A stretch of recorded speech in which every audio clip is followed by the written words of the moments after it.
Okay, thank you, Nick, and welcome to everybody in the hall here tonight, and also a big welcome to everybody that's looking in on the internet as well. Welcome along to our midweek meditation here at Dhammaloka Buddhist Centre. And once again, I'd like to just start by telling you that the care line is open. So you can telephone that number on the bottom of the screen now, and you will find someone there on the end of the phone to talk to if you wish to do that. And a little later on, Louisa will give you a little bit more of a rundown on just some of the things that are available just with regard to the care line. So as ever, the nights that we run here, we try to run them to support the care line and just to give people an idea of just what it is like to listen, because this service that we've got going here is a listening service. So when you call, hopefully you'll get someone that will really genuinely listen to you without sort of trying to feed back too much stuff to yourself or tell you what to do. It's just really more a case of really listening so that you can get a good reflection from whoever's listening to you.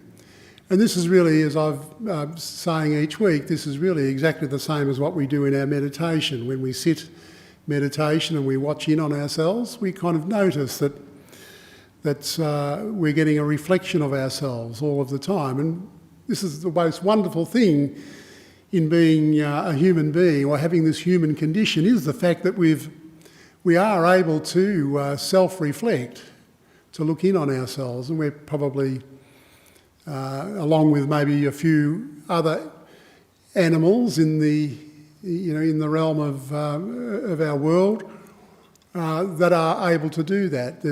We know that there's many animals that have trouble with that. I mean, there's certainly very, very conscious. All of our animal kingdom, I believe, is very conscious. But this evolution that takes us through to self-reflection is something that is quite wonderful in the human condition. And I'm sure that it happens in some of the other animals, and perhaps the mammal species that swim too sometimes have this quality. And perhaps even with that, just as I'm sort of talking about that, it's just running through my mind that I think oftentimes we do treat animals quite badly, really, and we don't give them necessarily the respect that we want. And oftentimes, animals are very, very aware. They're very knowledgeable and knowing of just what we require as human beings. And there's a good friend of mine who was telling me about a situation where there was this golden retriever dog that was available to people in a group that were doing therapy in a hospital situation, where people were, had all sorts of troubles with anxieties and depressions and things like that. And this golden retriever dog is one that's been trained, and when he's got his little coat on, as most of the guide dogs and that do, they know that they're working. But this dog would come in and is just able to sort of just be with people and just sense when someone is not feeling well or not feeling at their best. And this person was just saying how the dog, when it comes in, it would kind of just put its paw on someone that it sensed was not feeling so well. And then if it really needed to do, the dog would sort of manoeuvre into a situation where it would actually rest its paw like this, on your arm, or that, just rest it down like that. And this person was just telling me how wonderful that feels, just to have this animal do this. It was a case of, he realised that he was sort of sitting there quite stressed and quite anxious. But when the dog did this, the dog, his whole demeanour just relaxed, and the dog was able to help in this wonderful way. So, in many ways we do underestimate animals and use and abuse them quite, in quite an unfair way, I think, where we could be really much more sensitive to a lot of the creatures of this world, the way that we just, rip up their habitat, and we don't really realise, I think, sometimes that when we do this too, that we're really damaging ourselves, because all of these creatures, and that's really where I wanted to go to again in tonight's talk, really, was just continuing this theme of maturing mindfulness. Because we can be mindful, but then as we start to get into this way where we can be more mature with our mindfulness and start to see the way that these ideas and really the way that we kind of relate and see this world is really something that's mind-made. This is what the Buddha said. The Buddha said that mind is chief, mind is the forerunner of all things. And it's really in this reflection, this self-reflection that we're doing when we meditate, when we're looking back onto ourselves, that we can really start to see and understand that process. And it's really where, when we're looking in on ourselves, and we've talked a lot about stillness here and practiced that too in the meditation, just knowing what that stillness is like and what it feels like, because it's a palpable feeling. You can really know what stillness is, and then we get the ability to cultivate it, and we get and to amplify it, so that this stillness can be something that is with us really all of the time, and we can start to use it as a datum in our lives, so that we can, when we are self-reflecting or looking at something or other, we can. Or indeed examining things, we can use this stillness as a point of reference, so that we kind of anchor ourselves more into or absorb into the stillness, and then sort of notice the movement of our lives, the movement of our day-to-day existence, against that stillness. And this is a really fabulous thing to do, because what we're doing when we do this, we're really starting to use our mind in a more accurate and in a more truthful way. Because as we know, when we're doing this when we kind of are reflecting and sitting inside our sitting still inside our mind, we've kind of relaxed our bodies, we've made ourselves very relaxed, and I'm sure that we all notice that when that happens, when we do relax our bodies and relax ourselves, it then becomes very easy just to sort of go into the mind, just to go and notice that the mind is already partially relaxed, really right from the start. But then because our body is relaxed, and then the mind has relaxed, but then we can go a little bit deeper as we go into the mind and relax that even more, make our mind more relaxed and more still. So the mind becomes more still. And then we start to notice just the quality of just what that does for us as we're living in this, as we're moving towards the present moment. Because we kind of all know, I think, and probably understand that this present moment is a place of truth. It's a place of reality. Because this is really the only place that you can really make a very, very truthful. I'm talking here really very deep, at a very deep level when I talk about this. But to make the most truthful relationship with yourself is right in the present moment. But then even just sort of sitting here when our minds are maybe a little bit more discursive and they're moving around, just the closer we can get to the present moment. In whatever we're doing, and certainly when we're listening to somebody, if we remain still and we can listen, we are forming a very, very profound relationship with the person that we're relating to. And the people know that too, don't we? We know when someone is really listening to us, just the same as we know when someone is really not quite listening to us, if they're kind of distracted or they're trying to, think up ways to avoid what you're saying or to give you some other feedback that's not quite required. Those sorts of things happen, and you know that the person you're talking to isn't really listening. And we know, and that happens, most of us are like that anyway. It is quite rare to find someone to really listen to you.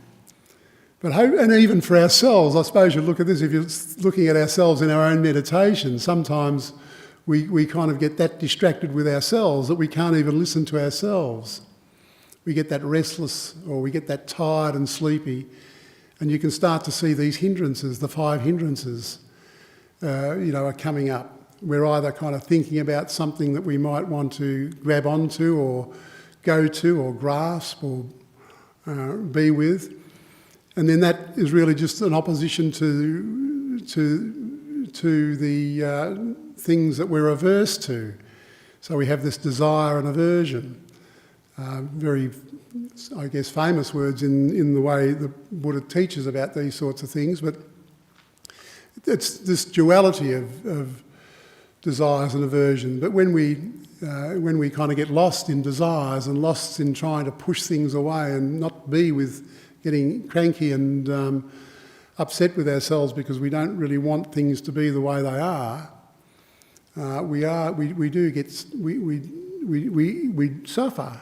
We end up suffering, and of course this is really the genesis and the foundation of what it means when we talk about dukkha, what the Buddha talked about in the First Noble Truth.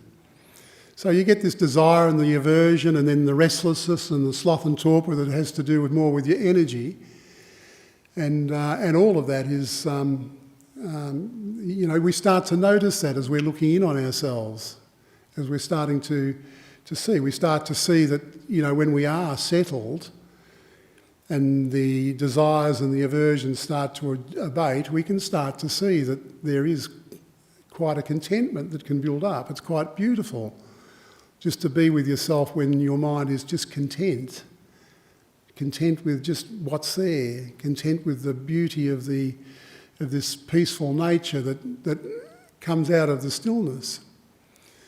And indeed, you can go really very deep and into very profound states of happiness and joy as you're kind of absorbing into that contentment. And the balance that comes between restlessness and sloth and torpor, just as you start to notice that in your body, and that works with when it starts working with the contentment that's there, it really does present for us really quite a wonderful person to be with. We can start to sort of see, gee, I really like this. I want to be with this. And then of course the 5th hindrance that is there is always the doubt, the 5th hindrance of doubt. And that's probably a little bit more, it can be a little bit more full on, sometimes a little bit difficult to see. But generally, as your confidence builds with the meditation, the doubts too start to abate. But I know that doubt is something that really will, can hang around. And the Buddha, in many ways, encouraged sceptical doubt in a way, just to make sure that when you're kind of, maybe listening to someone like myself, or when you're reading something, or you're kind of able to, you're hearing some sort of a teaching anyway, that you've got some kind of sceptical doubt there in a way that you can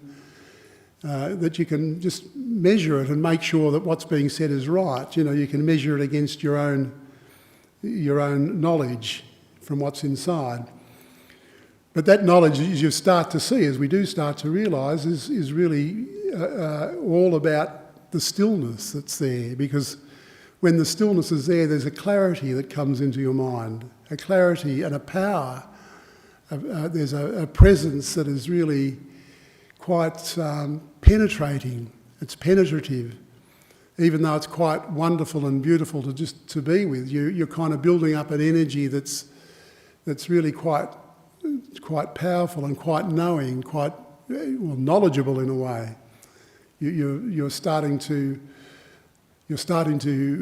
develop this idea of what it is to know in the moment, rather than just believe. And we can believe in any old thing really.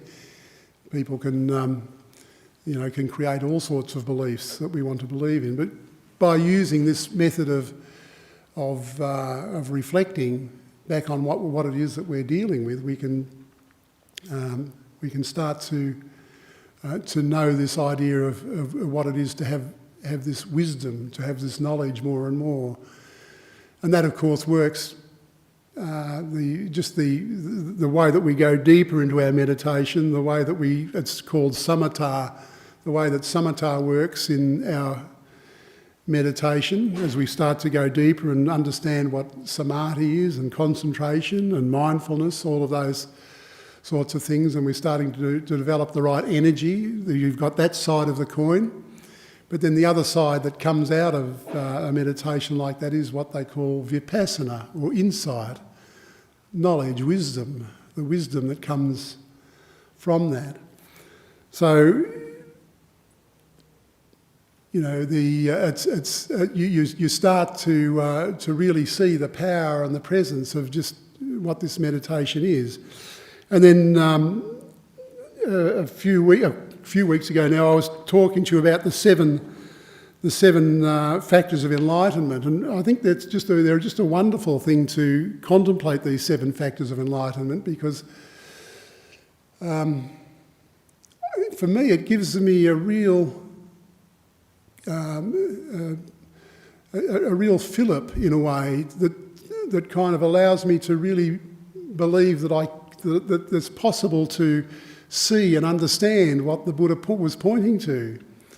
You know, because oftentimes we think, especially as lay people too, we can think, oh, you know, I'll never be enlightened, I can't really get any of this. But I don't think that's true at all. I think all of us have this great potential to be enlightened. And the 7 factors of enlightenment can be there, and when they are there, and when we can cultivate them and have them there, they're really wonderful things to know about, or just to sort of see. And basically, just the simplicity of them again is that the first one is just straightforward, the straightforward mindfulness, and then there's the next one that I really wanted to talk about tonight again, which is investigation. So this is investigating, and this is what I've probably just been talking about a bit anyway, investigating the world, really, investigating yourself, investigating the mind, trying to understand, maybe putting those questions in, you know, how do I understand this universe? How do I understand myself? Putting this question to yourself, usually best to do that before the meditation, before you start to make your mind still, just so that question is there in your mind, and it will sort of somehow magically get worked on as you kind of go into this still state of consciousness. And the answer will be there when you finish your meditation, and you're, you know, allowing yourself to come back to some sort of discursive thought. The answers will be there for you. So that investigation is the second factor of these factors of enlightenment. And then the third one is about energy. Again, the Buddha always talks about energy. The third one is having the right energy in your body and in your mind. So just getting that nicely balanced, and that's really what I was just talking there about, you know, knowing the hindrances, knowing what's stopping your mind from becoming peaceful. So knowing those hindrances is a way of sort of developing and understanding the energy that's there for yourself. And then when all that happens, when the energy is there and you've got the mindfulness going, and you can start to really notice the joy and the rapture, the happiness that can be there in this state of meditation as we go deeper into it. And then that's the fourth factor, and then the fifth factor again is just really concentrating, or samadhi, because as that's happening now, the joy and the rapture is coming, and then all that's allowing you to go deeper and deeper. You're going deeper into the moment. You're uncovering the moment more and more. We're becoming closer and closer to the truth of the reality that's there in the present moment. And then, of course, the next one after that is the tranquilizing effect that these things have. So you start off with the fifth one is say samadhi or concentration, stillness really. The stillness gets more and more effective, and then there's a tranquility that descends. The tranquility is a beautiful state, because you're just sort of starting to get into this beautifully relaxed, peaceful state of being. And then the seventh factor after that one is equanimity. And equanimity is always like the crowning glory of all of this. It sort of brings everything together. And really these seven factors are what sort of do take you right into the heart of the present moment, right into the heart of what the Buddha was talking about.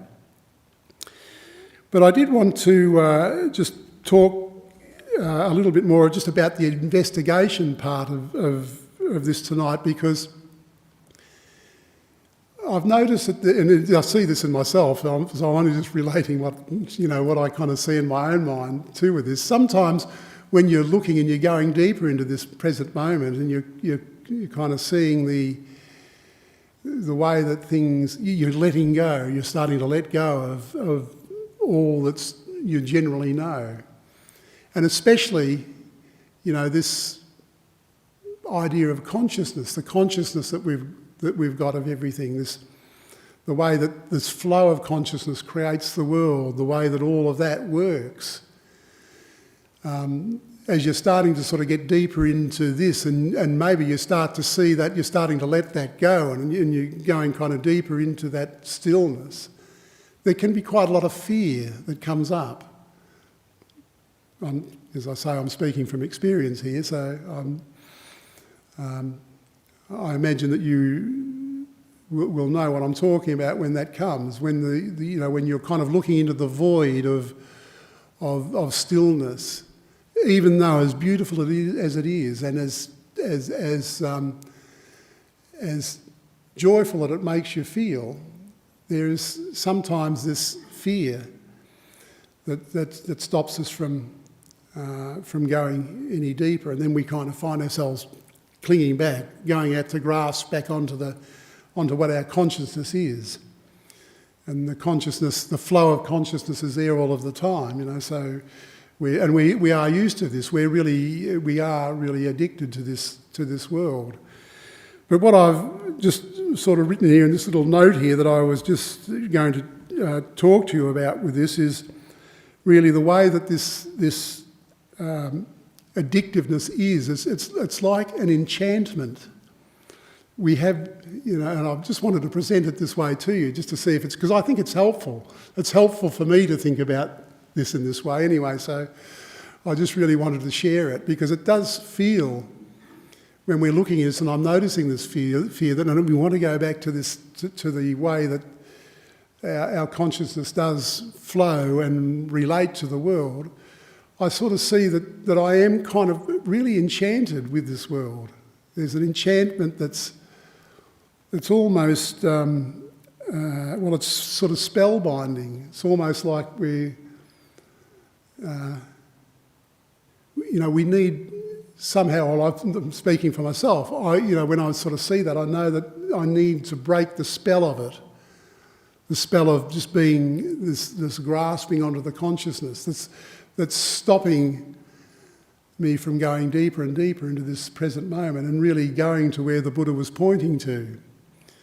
So this, I hope you're with me with this anyway, but this enchantment, I think, is really quite a wonderful way to see it, because it is this world is like that. It is like an enchanted world, really, in a way, isn't it, the way that everything works? But as we start to sort of go deeper into our minds, and the mind becomes more mature, this mindfulness especially becomes more mature, and we start to see that that this universe is coming out of our mind, and we're creating it from our mind, and this is what I'm looking out into here is Dennis's world. And what you're looking back at me, you're looking back from your world. This is your universe that you're looking back to see. This is you're creating this for yourself. The And it's up to each one of us to make our own worlds and universes peaceful. It's not really that this universe is sort of out there in a way that it's kind of always there, because we see in the meditation process just how easily that can be can fall away. You know, if you go down and you go down to Jhana Grove with Ajahn Brahm and you start doing some jhana training with him and moving into the jhanas, you see how really quickly that we can just drop the world off, drop our bodies off even, so that there's just this stillness of mind. And we're really then starting to get down to where the Buddha was pointing to the three characteristics of all things, where he talked about dukkha being the first one, and then anicca, the way that things move, the way everything is impermanent, the way that everything begins and ends and sort of creates itself, you know, using, you know, the way that he explained dependent in origination, the way that, you know, and you see it in your breath, you know, you can see this in your breath, the way that you breathe in and then you can't keep it in, but so the conditioning comes that you breathe out. But then if you try just to stop breathing, you can't really do that, because the conditioning is that you'll come back in and you breathe in. And this is really how conditioning works in all of the situations for our entire bodies, for the world, for the animals, all of the, you know, it all has this consciousness to that has this quality of beginning and ending, which again, you know, really is just the second and the third noble truth, because you've got the quality of the dukkha, which is the first characteristic, but then this dukkha has a beginning, it has an arising, and then it has an ending in the third noble truth. And then, of course, the fourth noble truth, as you all know, is the Eightfold Path. So it is important to really get to know yourself in this way, to get to know what your mind is and to understand how it is that you yourself tick, you know, what makes you the person that you are, what drives you, what is, you know, what is it that's, you know, what are your fears, what are your traumas, all of these sorts of things. And these all just come up because your mind settles, you know, if there's anything like that there, it does just start to appear and you can start to see it. But one of the most beautiful things about the stillness of mind, though, is just how powerful of a healer it is, how powerful it can help you, even say with these things like enchantments, because you look at that, and being enchanted is really quite, you know, it's quite beguiling, isn't it?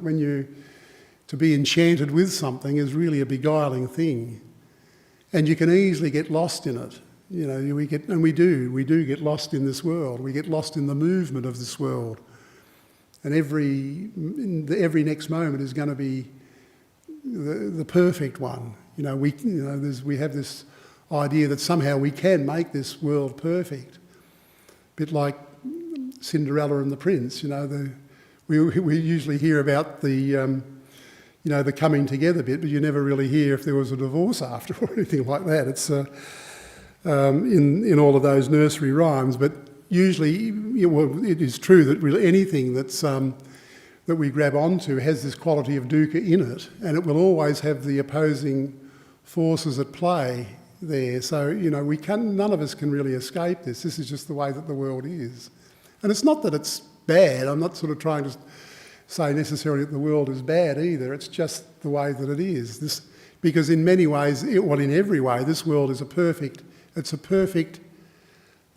perfectly formed.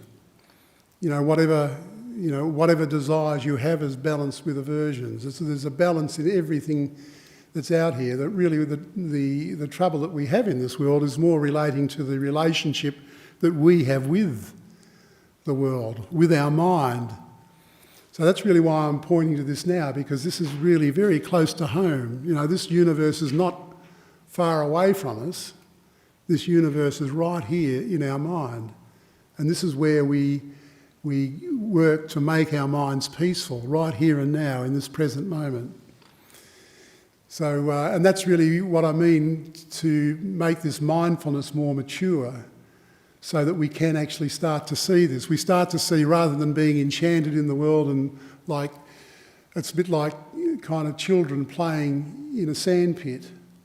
You know, you can do that for a certain amount of time, play in the sandpit, and it's fun. It is fun to play in a sandpit, but you can only do that for a certain time, because eventually you start to mature, you start to see and, you know, and need to move into other ways of relating and seeing and being, because your body matures and your needs mature, you change.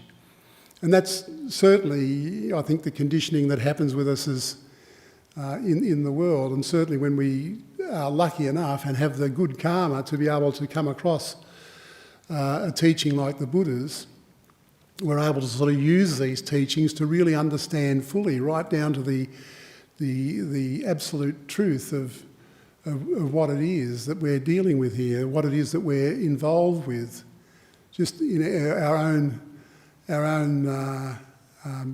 you know. And this is where, you know, the Enlightenment, I'd like to encourage everyone to think that this is a real possibility for all of us. And, you know, we do need to work with it. We need to work with this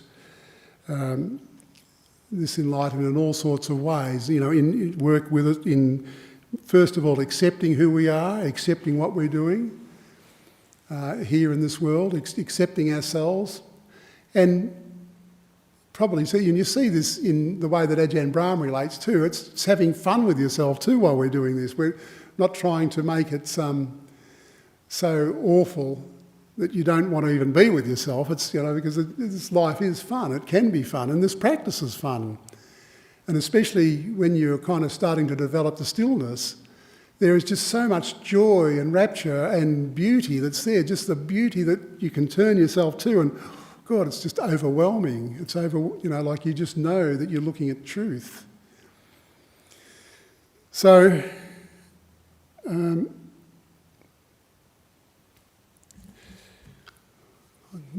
probably said what I was just going to say with that, because I'm going to invite Louisa in now to give us a meditation tonight, and to just work with her the magical way that she kind of uses her words, and I know that she's also going to say a little bit about the care group too.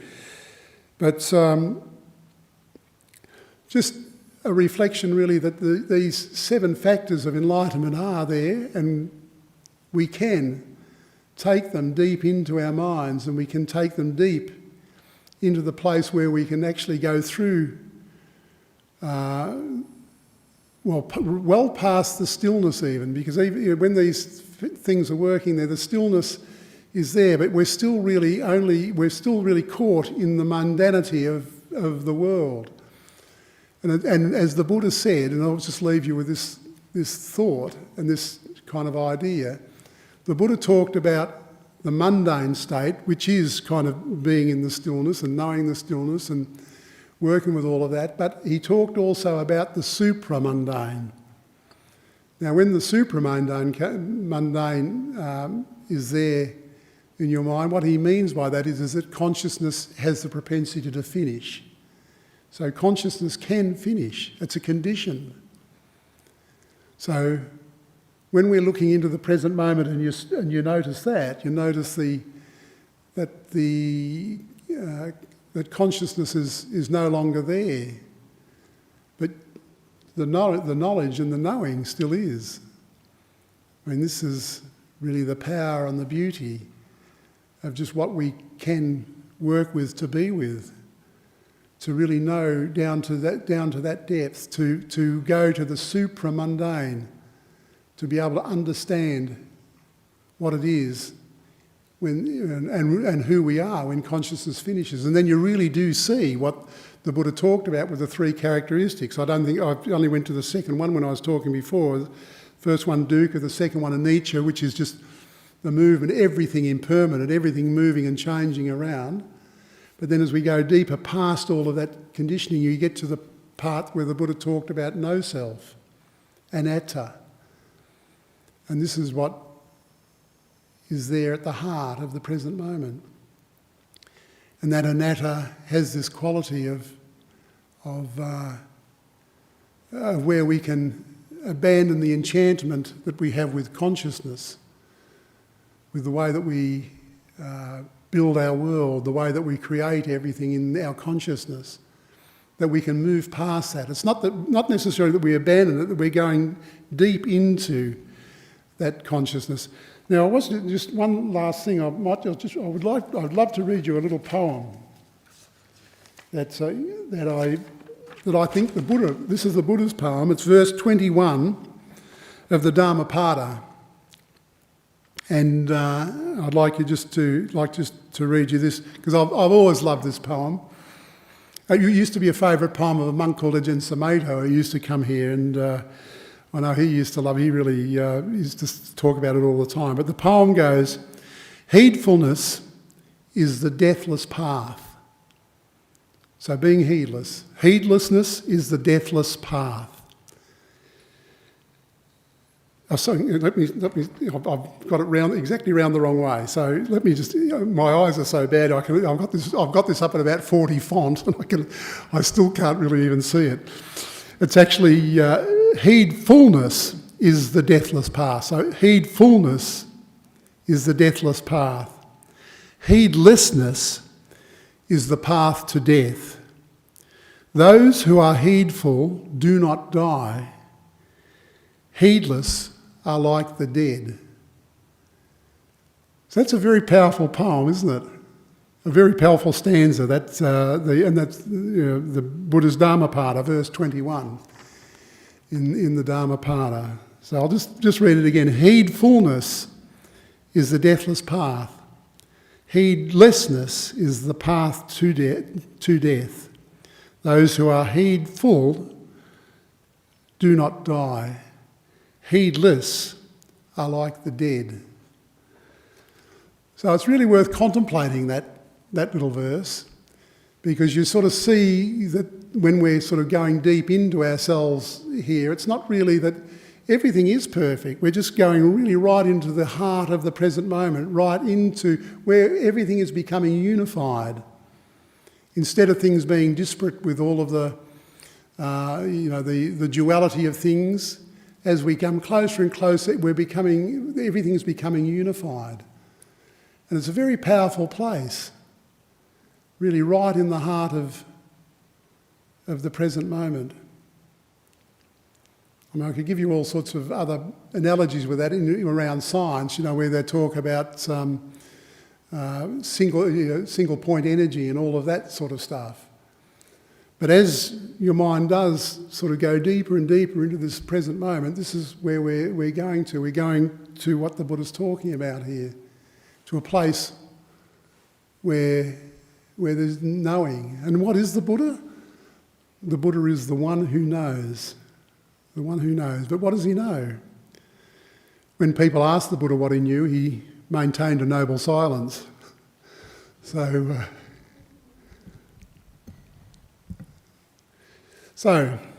I'll leave you with those few words, and now invite Louisa to give us a meditation.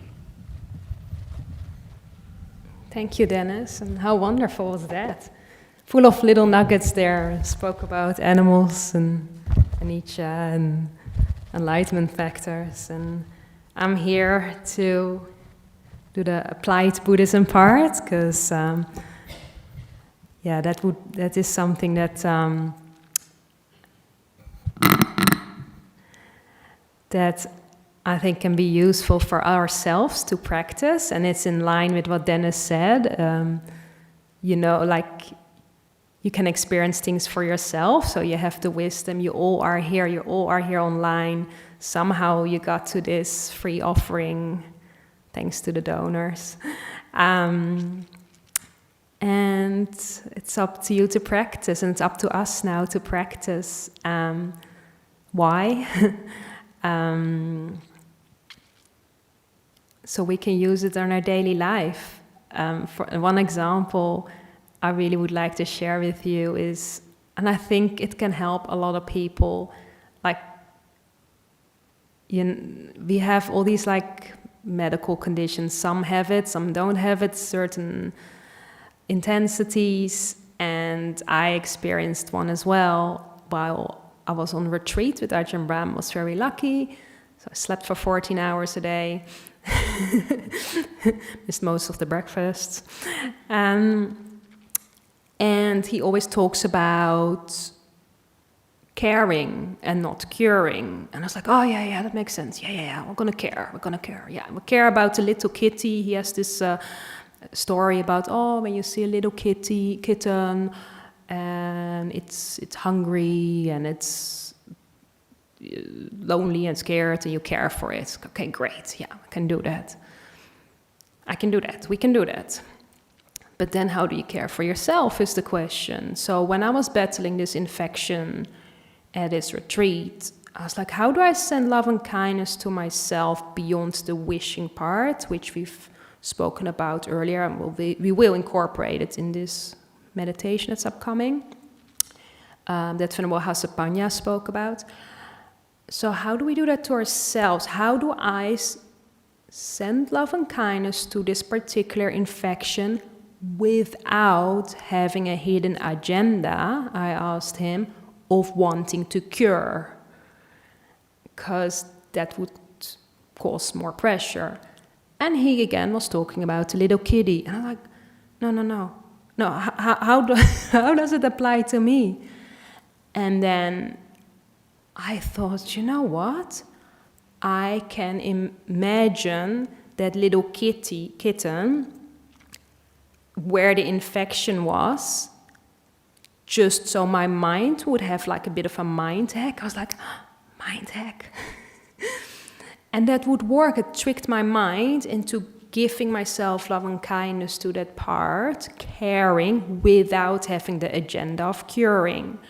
So we will practice that in our metta meditation. And the second part we're going to practice, like how Dennis mentioned, you have equanimity, you can develop compassion, all those items. And I was like, well, the same. How do I do that when I talk with someone and at that moment that person isn't very nice? How can I have compassion, not out of fear, like, oh, please don't hurt me. Again, a hidden agenda. How do I deal with that? Again, he talked about the little kitten. I was like, but I don't have time to say, wait 5 minutes. I need to think about my little kitten. And he's like, yes, you can. And I was like, I can imagine that person to be that fearful, whatever little kitten, and have that feeling. So what we're going to do in our meditation is to cultivate this feeling, so when we need it, we are able to apply this to ourselves. It's a bit like going to the gym. And what I would like to stress is, some of you are beginners, some of you are not.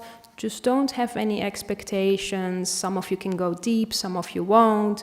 It's like going to the gym. Even if you have a bit of an off day, at least you went to the gym, at least you did it, and it will strengthen your base for the future. So it's not a competition with yourself or with anyone else. But yeah, those are the two parts that we will go in it together. And I want to thank all of you for showing up and for you guys for tuning in, because it's in that strength of doing this together. That you can cultivate this even more. And if there's any feelings afterwards that come up and you want to talk about this, we're here for another hour, or you can leave any comments below in the YouTube, not on a live chat, but in the YouTube, and I'll see if I can address them. And like Dennis said as well, the care line is open for another hour. And yeah, in regards to that, there's 2 people sitting there. They're well trained, and they sit there. They don't have dishes to do. They don't go through any paperwork. They just sit there and wait for your call. Because how many times you phone up a friend and you can hear in the background they're busy with something. And they do their best, but they also have other things to do. They do their best to listen to you, but this is a service. They're fully there for you. It's not easy to pick up the phone. I'm aware of that. But give it a go and see how you go. It's fully confidential. So you don't have any worries about that. And soon enough, we'll have free calls available in a couple of weeks if it goes well. So that would be another added service. And this afternoon I phoned Dennis for something operational, not even talk about anything else. And he was like, I'm making a lunch, I'm making my sandwich now, but I will stop that now and I will sit down and listen to you. And I was like, oh wow. And that feeling, you can get that here as well. So we're open 3 nights a week, and it's written here. It's Wednesday, Thursday, Saturday, if I'm correct. So for the time being, it can change. I need to share everything is impermanent. So with that, and with that bit of background and golden nuggets, I will lead you into a meditation. It will take about 10-15 minutes. So if you feel you want to stretch a little bit or have a drink of water, we won't meditate too long to be dehydrated, but it's nice to have that out of your mind. So there's no excuse there. And have a bit of a wiggle, because we're going to put our body a bit into balance, which is one of the 7 factors of enlightenment. Balance point. And know that you're safe. So,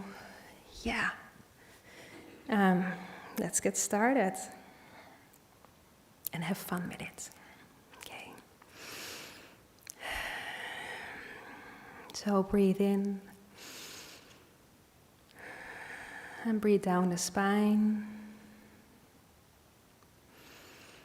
If you're standing or sitting or lying down, feel yourself on the surface.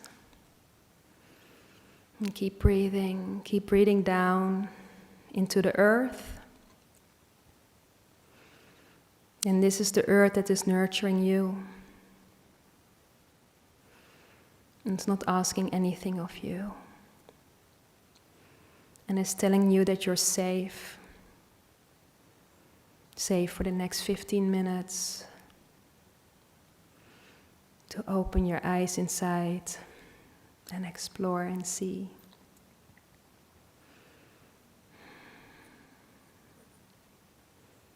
And with that, we first thank the earth and our native ancestors, past, present, and future, and all creatures. And know that you're safe, and these are your roots.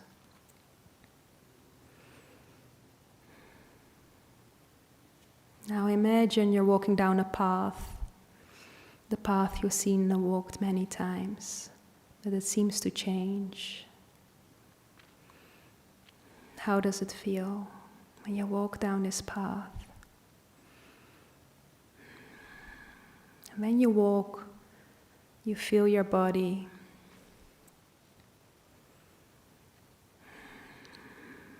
And as you walk, you'll feel more balanced. You breathe in and out.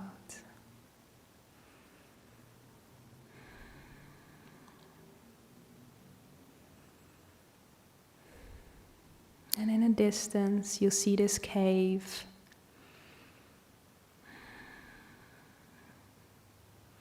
It's coming closer and closer, and you're excited with anticipation. This cave is beautiful. It's so clean and cool, the perfect temperature.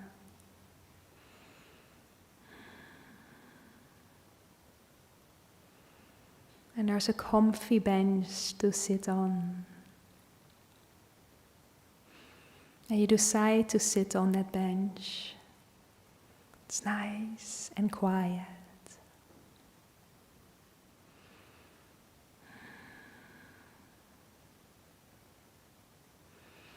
And you delight in this time for yourself and to what is to come.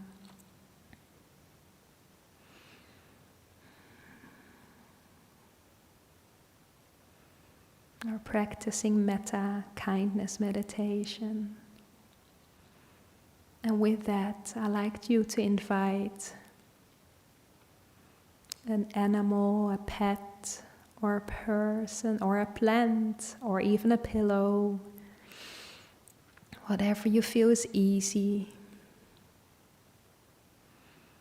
to feel kindness for. Like, oh, so nice. Thank you for being here. And I'll look after you.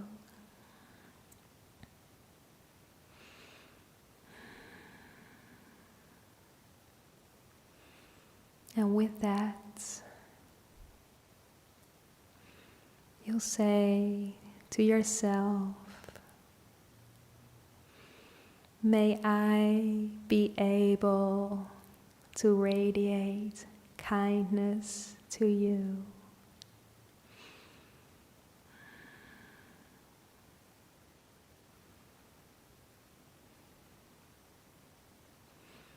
May I be able to care the best that I can do for you.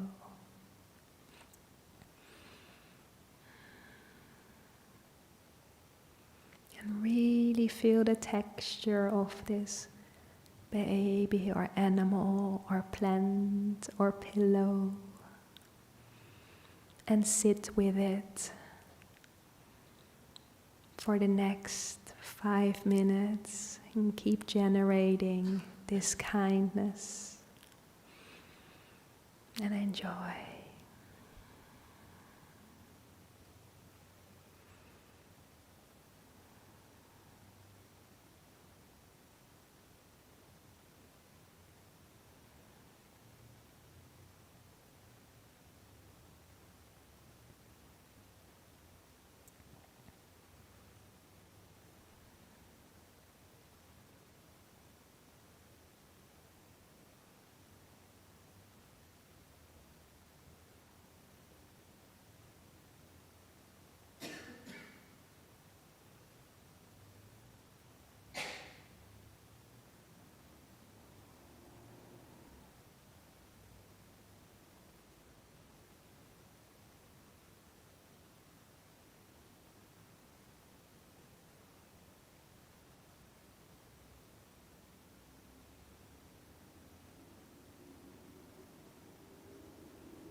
if you get distracted, bring yourself back.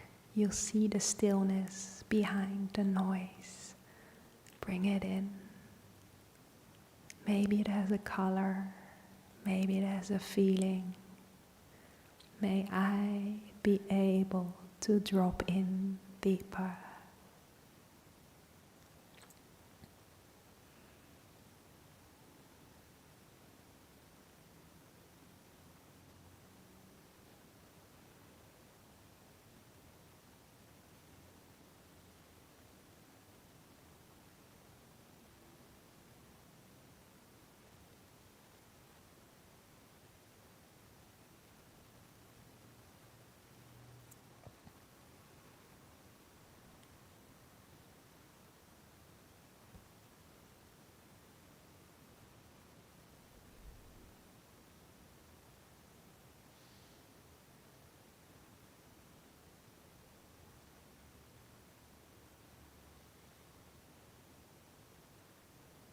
This feeling has the power to transform.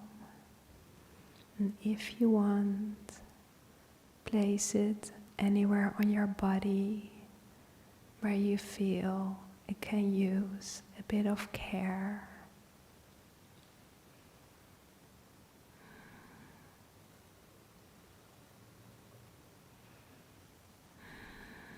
No hidden agenda. Just pure care and kindness.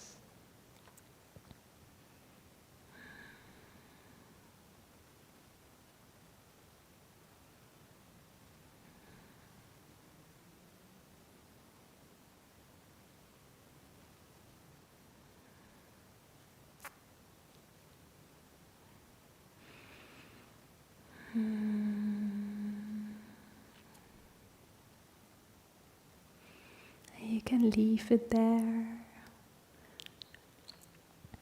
and thank the object or the animal or the plant for its presence, and for yourself. Thank yourself for showing up.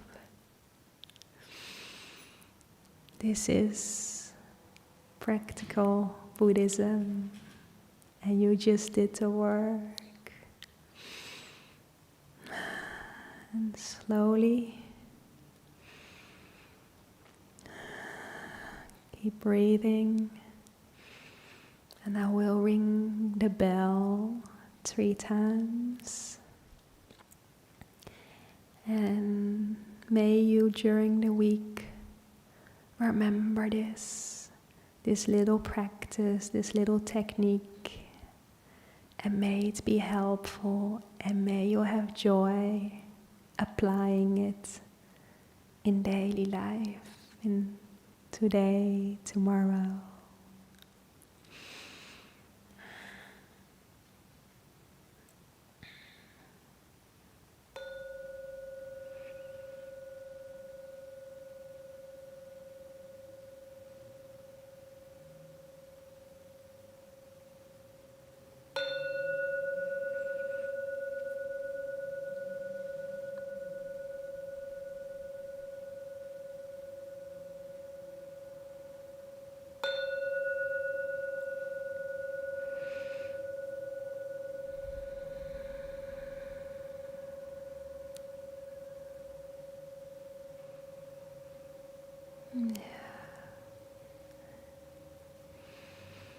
Take it easy. If you want to go to sleep, go to sleep. If you want to talk, talk. If you want to share in the comments, any questions, any experience. Because this is what's about, to experience it yourself, see for yourself. That's your own wisdom. And there's no right or wrong. And thank you all for showing up and for tuning in. And may you be able to put this in practice. Every little bit helps for yourself and for others, but mainly for yourself. So thanks for giving this time to you all. And I shall see you soon for tea and bickies. Those who want to will pay respects to the Buddha, the Dharma and the Sangha.